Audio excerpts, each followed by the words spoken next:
In today's video, we'll discuss why Nikola Jokic is winning the MVP race right now. But before we start, please make sure to like, comment, and subscribe to the channel for more content just like this. Now, without further ado, let's get into it. The NBA has been amazing to watch this season. Rookies are playing great, new teams are emerging, and overall it's just been entertaining to watch. And with Kawhi Leonard and Jamal Murray back relatively healthy, the NBA is whole again for the most part. And the elite players are all playing at the top of their games, and putting on masterful performances every single night. That's why the MVP race is arguably the most controversial it's been in recent memory. Jason Tatum's putting up 38-4 while playing for the best team in the NBA. Luka Doncic is averaging 33, 8-8 while coming off an historic 60-point triple-double. And Kevin Durant is averaging 30 points while playing for one of the hottest teams in the NBA right now, the Brooklyn Nets, of course. And then you have Giannis, who's still dominating as usual, 31, 11, and 5. And then let's not forget about the two players creeping just outside of the top 5 in the race, Joel Embiid and Zion Williamson. Every player we just mentioned in this top 5 deserves the MVP, but unfortunately, that's not how it works, and you have to only choose one.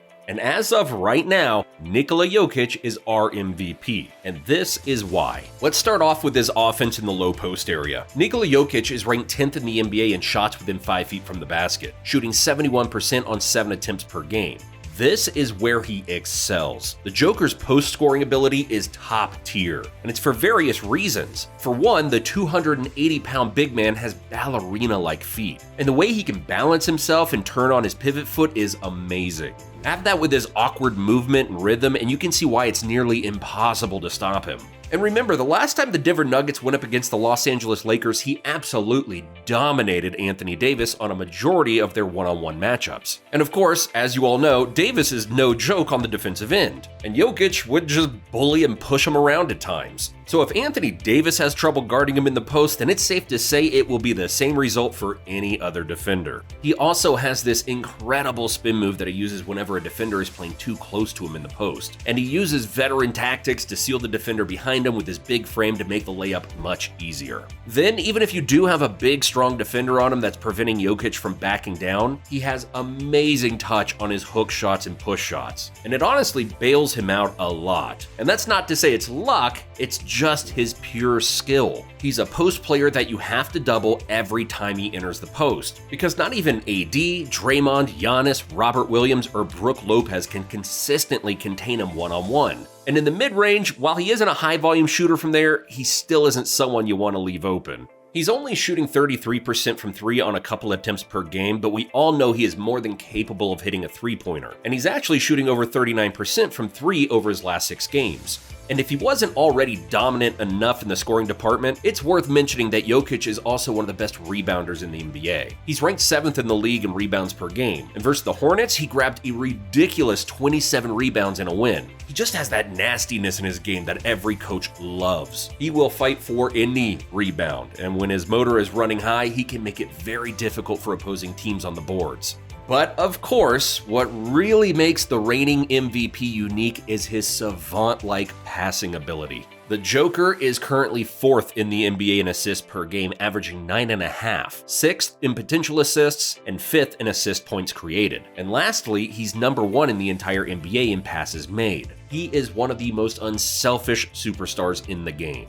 And keep in mind, he only plays around 33 minutes per game and averages 9.5 assists. So if he played, let's say 35 or 36 minutes per night, he would lead the NBA in assists, no question. He's arguably the best passer in the NBA, with LeBron and Tyrese Halliburton being the most elite competition. And no, we're not forgetting about great passers like Trae Young, James Harden, and Luka Doncic, but Jokic, Halliburton, and LeBron are on a level by themselves right now. The way the Joker can read, analyze, and make a split decision is remarkable, and that's what's earned him the title of being the best big man passer of all time. And honestly, we think it's time we start mentioning him with the best passers of all time in general. Because when it comes to passing talent, passing accuracy, creativity, and versatility as a playmaker, he's in the same conversation as Steve Nash, CP3, and Jason Kidd, but as a 7-foot center. He can throw any pass in the book, you name it, he can do it. And he might just be the most non-flashiest flashy player of all time, if that makes sense. But now, let's go over his defense. And let's clear the notion that he's a terrible defender. Among all centers, he's #1 in steals and 3rd in defensive rebounds. And believe it or not, he's ranked 9th in deflections per game. So he's very active and disruptive on the defensive end. And he's not elite by any means on the defensive end, but he's definitely not a terrible defender either. Jokic kind of rocks back and forth between a solid defender and a good defender, and his below average defensive ability to guard in the pick and roll doesn't get exposed as much as you'd think. And he can hold his own mostly due to his size and his disruptiveness with his hands. And besides, the Nuggets have good and versatile defenders on their roster that can cover up his disadvantages pretty well, especially in the zone. As a free throw shooter, he's shooting 80% on 6.8 attempts per game, which ranks him 4th among all centers. As of recently, Jokic broke 3 insane records on Christmas Day, and it definitely helped his MVP case even more. Nikola Jokic became the Denver Nuggets franchise record holder for the most points in a Christmas Day game, when he scored his 39th point of the night. Jokic would eventually finish with 41 points on 64% shooting. And for the second record, he created history when he became the only player to record a 40, 15, and 15 stat line on Christmas Day. Only Oscar Robertson came close to setting that record in 1961, but fell short by 3 assists. Robertson recorded that stat line twice in his career, while James Harden has achieved it once too. And for the third record, he definitely made the most of his debut Christmas Day game and showed why he deserved to be on the schedule last year with his amazing performance versus the Phoenix Suns. He created another exclusive club of his own by becoming the first player to get a triple-double while shooting 60% from the floor on Christmas Day. And just in case all of that hasn't solidified his case for MVP for you, he also leads the NBA by far in triple-doubles with 8. And after all the things we've mentioned earlier in this video, it's no surprise. He's an elite passer, rebounder, and post scorer, while also being a solid defender. So it's pretty easy for him to fill up that stat sheet. He's just truly one of a kind. And let's not forget, last season he led the entire NBA in triple-doubles as well, the true definition of a stat sheet stuffer. And as for double-doubles, he's tied for first right now, and he was first last year in double-doubles as well. And he leads in many other advanced stats as well, including player efficiency rating, win shares, box plus minus, dunksandthrees.com's estimated plus minus, and 538.com's Raptor wins above replacement with 9.5. And as for team statistics, which is important when discussing MVP candidates, the Joker-led Denver Nuggets are tied for 2nd in winning percentage, 6th in points per game, 2nd in field goal percentage, 1st in three-point shooting, 2nd in assists, and 13th in steals. So when it comes to individual stats, Nikola Jokic definitely has that in the bag. And when it comes to team success, he has that secured as well. And while they are still having defensive concerns as a whole, it's getting better every game. And if they can become a top 10 or 15 defense by the end of the year, they will be serious contenders to not only win the West, but an NBA title as well.